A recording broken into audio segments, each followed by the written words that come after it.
and there was the Dixiecrat Revolt in '48, and all these white Southerners, Southern Democrats, walked out. Some notable exceptions, in fact, some very notable exceptions in Louisiana. But they walked out, and that was the beginning of the end, and that's what he's talking about. We see some sort of slow parties not knowing how to deal with the race issue. Then finally, 1964, things break. 1964, Kennedy had been killed. Johnson's running for election, but essentially re-election, running as an incumbent for election. A strong proponent of the Civil Rights Act and Voting Rights Act, which would be passed, in the next year. And Barry Goldwater, the sort of eccentric philosophically, came out against the Civil Rights Act, sort of nominally, but against it because of the states' rights issue. And so for the first time, you see Mississippi white voters, and you realize this is 1964. So in Mississippi, there are only white voters.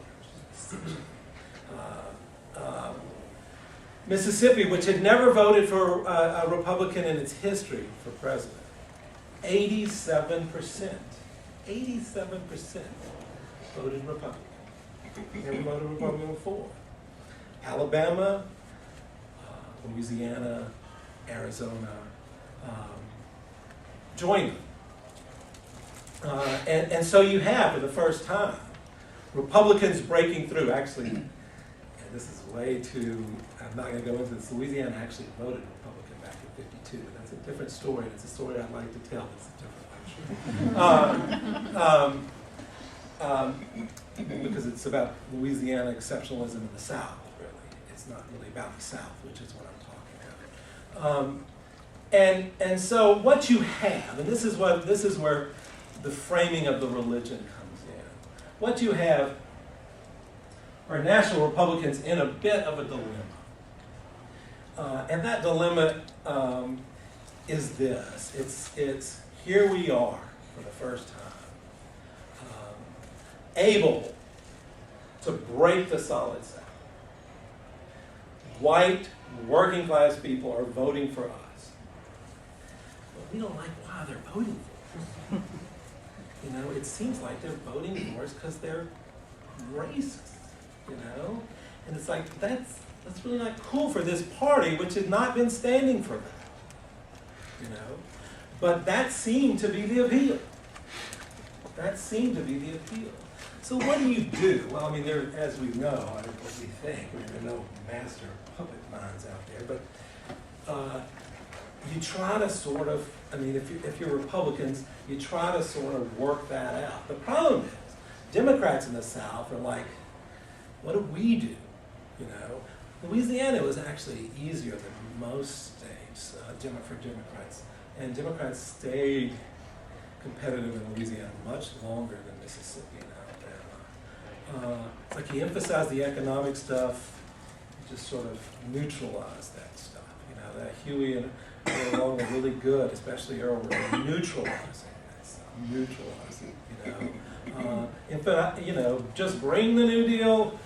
Bring the New Deal coalition in Louisiana, bring the New Deal coalition in the South, rich versus poor. The Democrats are for the poor people, Republicans are the rich people, and you win, But Republicans, it's like, well, no, we have these people. How do we keep them? And I'm not gonna go through the Southern strategy in the way that most people go through it, because I want to emphasize religion. I really want to emphasize that there was a redefinition. And I'm going to use personal experience because I'm a Southerner and that's the way I do it, to illustrate a point. And again, I wouldn't use this story with many audiences, but a lot of you sort of lived through a lot of what I lived through. The majority of you did. So I'm going to use this story in this audience. I grew, this is a short story. I was born. I grew up in North Baton Rouge, very much a Southerner, segregated Belfair Elementary School, middle school freedom of choice, and I've got great stories on that. You know what that means. And the Struma High School was integrated in the riots and all the stress and all that, and all the complications that go on. 1972, I was in high school, and Democrats gave Republicans a bit of an opening, these people, with George McGovern. George McGovern gave Republicans a bit of an opening because he was perceived incorrectly, I think, but you know, as a pot-smoking, you know, liberal on a lot of social things. Not completely incorrect. It was a bit of an opening.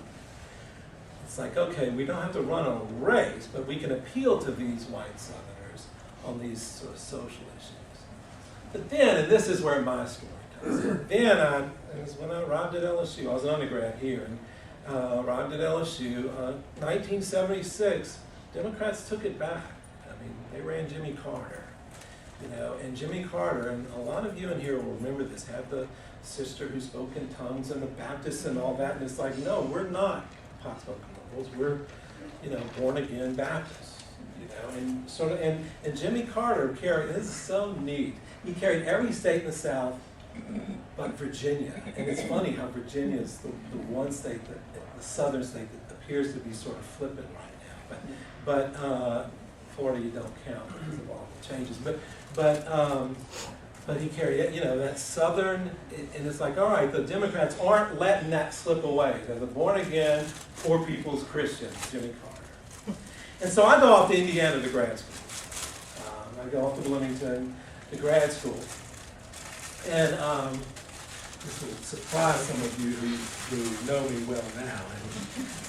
But I was a choir singing, church going guy when I was here before. And I will say, if I ever went back to church, it would be to your church. So you don't have to convince me.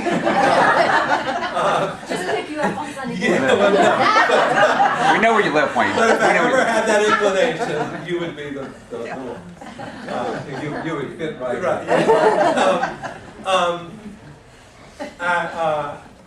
I went to my mother, and this is the fun part of the story, but I think it's very telling. My mother was Lebanese, and of I can't remember right now, but the closest thing our family could get to what her parents had was the Episcopal Church, and that really doesn't fit with our very working class roots. But there was an Episcopal Church in North Baton Rouge. St. Augustine's is not there. It was a very working class Episcopal church, and because it was a working class Episcopal church, it fit right in with Jimmy Carter's sister. It was the charismatic movement, speaking in tongues, all of that stuff. It was one of these Episcopal churches, though, that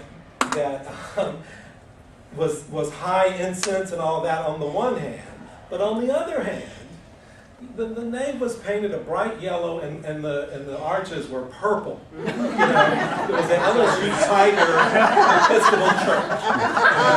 And I remember that so vividly. You know, and they loved Jimmy Carter. Of course they did. They were working class, born again. It was like a Baptist church, really, and Episcopal guys. You know?